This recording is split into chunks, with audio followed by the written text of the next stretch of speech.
Hey, what's up, everybody? This is Charles Sabanto, and welcome you guys to another episode of the DREAMERSPRO show.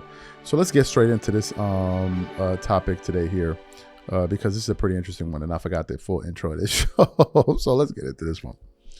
So as you guys know, LeBron James is the most polarizing NBA player probably of all time. And I remember at one point Kobe Bryant was very, very polarizing, especially after that Colorado case, right?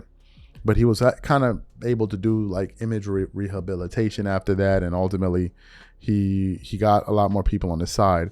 And even though some people hated Kobe, there was an authentic, like Kobe was authentically human, because people have flaws. People have, you have high moments in your life, you have low moments in your life, you have times when you make mistakes. So that's a human experience, right? So I think Kobe was more relatable, whereas LeBron, a lot of his image seems to be manicured, right? Where it's protected, and you have people in media that constantly go out there and defend him to no end. But I've said that, he's a very polarizing guy. But I thought that was something that just existed within the realm of like the fans. I thought that fans were the ones like that can feel like I don't like a guy, I don't like I like a guy or whatever. But now what I'm quickly discovering is that it extends beyond fans. It's now something that players themselves feel. What am I talking about?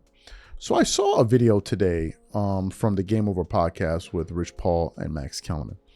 And they were talking about something that really got my attention. And that was the fact that and Rich Paul was saying this, how he's lost business because of LeBron James, where other NBA players, current and former, would actively tell prospective clients of his to not sign with Klutch Sports and go sign with another agency simply because they have an issue or they don't like LeBron James. And I'm like, you have got to be joking. Like, it is like this dude is really, really unpopular in certain circles.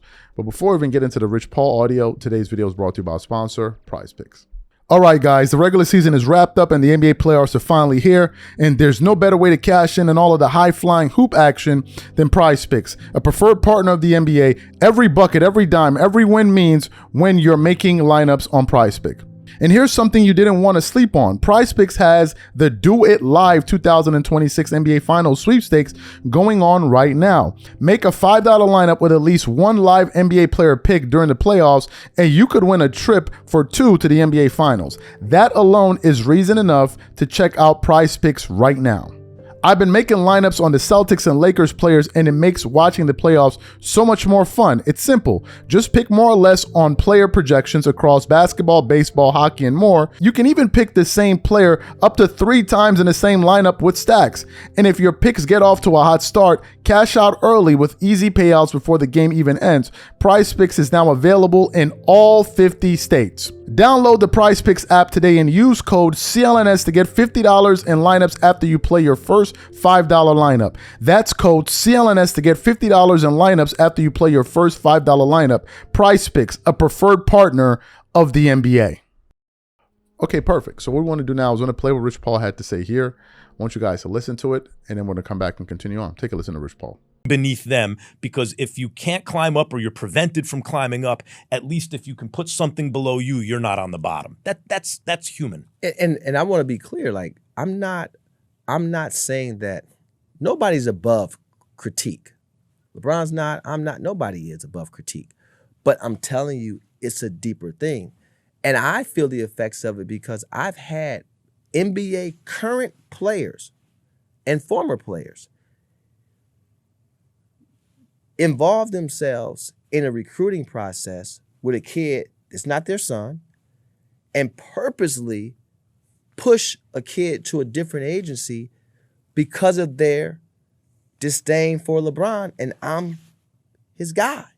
So I know what happens and what's to be true. So that's when someone else's success makes you feel bad about you. Because it places you below. That's just been it. We have to, and that's the thing. We have to overcome so much to be successful. And success isn't just from a financial perspective, just to be positioned to where you can always be in position. So you heard what Rich had to say. Let's break this down. This should come as no surprise, really. It should come as no surprise. And I think the people that are going to have a hard time grappling with this subject are LeBron fans, because LeBron fans feel like everyone should like him the way that they like him. They're always taken aback when they find out that some people feel like this guy's annoying, or his media, the people that argue on his behalf are annoying people. Like, they always seem to be surprised by this because they love it. They like Nick Wright. They like Max Kellerman twerking it up. They like when Kendrick Perkins does it. They love when Shannon Sharp does it. They love that. And in their minds, they can understand, why doesn't everybody else love it? And the reason is because you guys are fans of this guy. That's why. So that's why you enjoy it. But to other people, we don't feel this way. Now, for it to reach to the point where other NBA players are doing that, that's telling. It's very telling, because then it must mean that there is a perception of LeBron that exists within the league and inner circles that we as fans don't even know. Because one would think that the players would be above all of this. But for them to now be actively going out of their way to cause clients to not go to Rich Paul because of LeBron, that is telling. That means there's something that's going on in the behind the scenes that we don't know about beyond just basketball.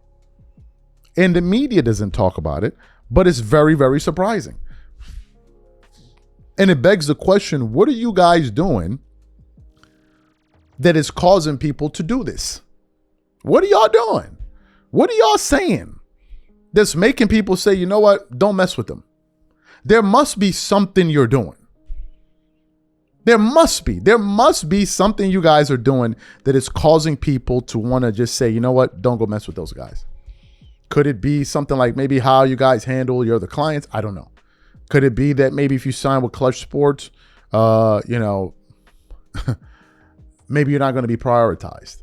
Certainly a lot of us were left scratching our heads with the decisions that Ben Simmons was making a few years ago.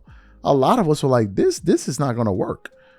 And now you're at the point where Ben Simmons isn't even in the NBA anymore. You have stuff like that. So I don't know.